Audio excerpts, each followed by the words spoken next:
selamat datang di podcast Berjuang atau Menghilang. Halo, perkenalkan, nama aku Nadine Yolanda. Dan ini adalah narasumber-narasumber yang akan kita wawancarai pada hari ini. Gimana kabar kalian? Baik. Oke. Nah, jadi hari ini tuh kita mau bahas isu yang lagi panas banget nih. Ada yang tahu nggak? Apa tuh? Tahu. Nah, jadi hari ini kita tuh mau bahas isu tentang Polri menangkap 7 orang terkait penyebaran konten provokatif dan memblokir sekitar 592 akun media sosial yang dianggap menyebarkan ajakan kekerasan pada saat demo.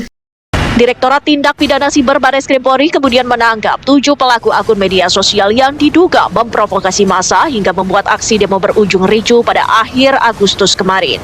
Para pelaku WH, KA, LFK, IF, SB, G, dan CS ini diduga menghasut lewat beberapa akun media sosial seperti TikTok, Facebook, dan Instagram.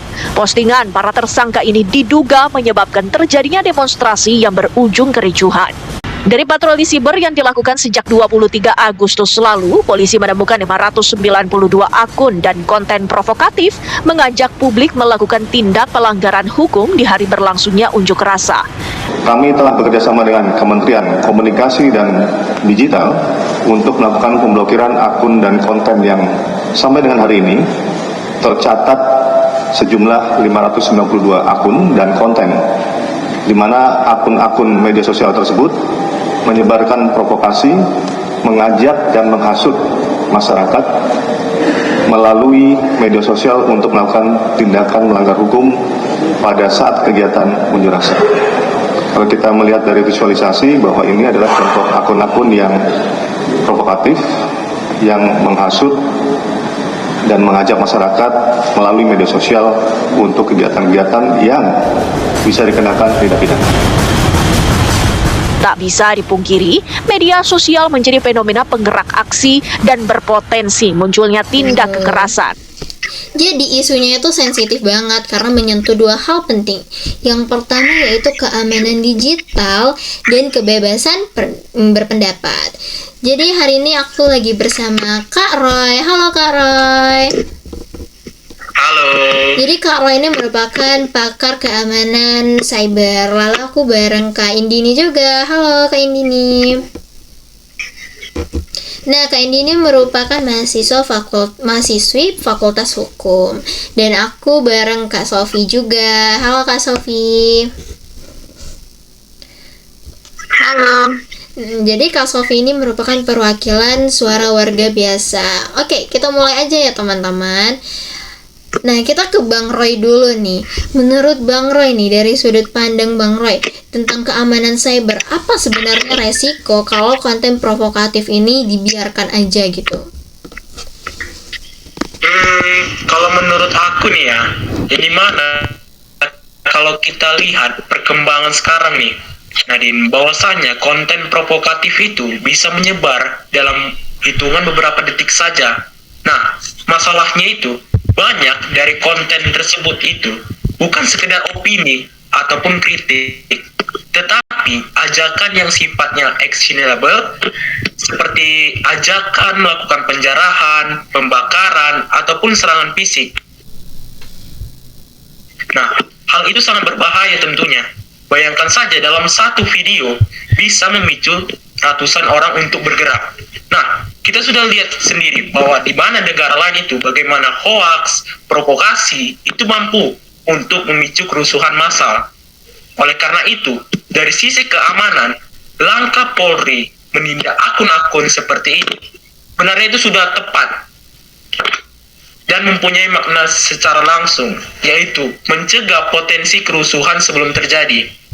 Tapi ya, ada tapinya nih, bahwasanya langkah penindasan yang harus dilakukan itu harus presisi tentunya, yang dimana jangan semua yang keras itu dianggap provokasi. Beda banget nih ya antara kritik tajam ataupun ajakan bakar untuk membakar. Nah, itu yang harus dijelaskan kepada publik biar nggak muncul ketakutan kolektif. Oke, jadi prinsipnya nih Bang, tindakan boleh tapi harus tahu batasannya. Ya tentu saja supaya keamanan terjaga, tapi ruang publik kita tetap hidup. Oke, makasih nih kepada Bang Rai. Nah, lanjut kita akan beralih ke Indi nih. Nah, jadi saya mau tanya nih Kak, gimana sih menurut sudut pandang hukum sebagai mahasiswa hukum nih, gimana melihat penangkapan dan pemblokiran akun-akun ini Kak? Jadi, kalau secara hukum, penindakan itu ada dasar formilnya, Din. Polri menyebut ada 5 laporan polisi. Jadi, secara prosedural, memang ada langkahnya. Undang-Undang ITE dan KUHP juga memungkinkan penindakan terhadap konten yang menghasut kekerasan atau permusuhan. Tapi sebagai mahasiswa hukum, dan aku selalu diajarkan bahwa penegakan hukum itu harus punya 2 sisi. Yang pertama, kepastian hukum dan keadilan. Kalau kepastian hukum itu berarti kalau konten itu menghasut kekerasan, ya memang harus ditindak. Tetapi kalau dari keadilan, itu berarti masyarakat punya hak untuk tahu prosesnya secara transparan. Yang ditangkap harus diberikan kesempatan untuk membela diri. Nggak boleh diperlakukan seolah-olah sudah bersalah. Dan hal yang paling penting, hukum jangan sampai dipakai untuk mendelegitimasi suara kritis. Karena masyarakat mulai takut berbicara. Karena khawatir mereka akan disangka sebagai provokator. Itu sangat berbahaya untuk masa depan kebebasan sipil kita. Oke, berarti keywordnya nih kontrol dan pengawasan publik ya Kak? Iya, betul. Kita mendukung penegakan hukum. Tetapi kita juga harus awas agar hukum tidak bergeser jadi alat yang pembungkam. Oke, terima kasih Kak Indi nih. Oke, sekarang kita beralih ke Kak Sofi nih. Sekarang kita dengar suara dari masyarakat langsung. Nah, Kak Sofi ini kan sebagai warga biasa yang aktif di media sosial nih Kak. Apa sih yang kamu rasakan tentang kasus ini Kak? Nah, oke. Jadi jujur aja nih ya, sebenarnya ada 2 rasa. Yang pertama itu, di satu sisi senang kalau akun-akun yang ngajak rusuh itu ditindak. Karena jujur aja kalau lihat konten-konten yang ngajak bakar gedung, penjarahan, geruduk rumah pejabat, atau fitnah sana sini, itu tuh bikin takut. Nah, tapi di sisi lain juga khawatir, karena apa? Banyak nih teman-teman aku yang bilang mereka mulai takut untuk ngepost kritik, apalagi di media sosial kan. Nah, terutama kalau bahas isu sensitif kayak kebijakan pemerintah. Bukan karena mereka mau rusuh, tapi karena takut kalau tiba-tiba dilaporin atau diawasi. Jadi sebagai orang biasa, kami cuma mau 2 hal. Yang pertama, kami mau aman, tetapi kami juga boleh ngomong. Jangan sampai kami cuma disuruh diam karena takut. Padahal kami cuma mau menyampaikan pendapat. Selama yang ditindak itu jelas-jelas ngajak kekerasan, kerusuhan, aku setuju. Tapi jangan sampai kritik itu dianggap sebagai kriminal. Begitu.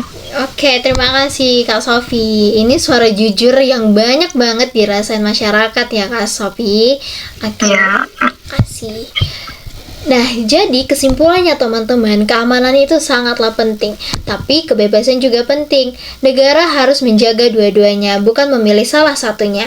Kita butuh ruang digital yang aman dari provokasi kekerasan, tapi juga bebas dari ketakutan untuk mengkritik. Terima kasih buat Kak Roy, Kak Indini, dan Kak Sofi yang telah meluangkan waktunya pada podcast hari ini. Semoga episode ini bikin kita lebih paham dan lebih kritis lagi. Sampai jumpa di episode berikutnya. Bye-bye. Bye-bye.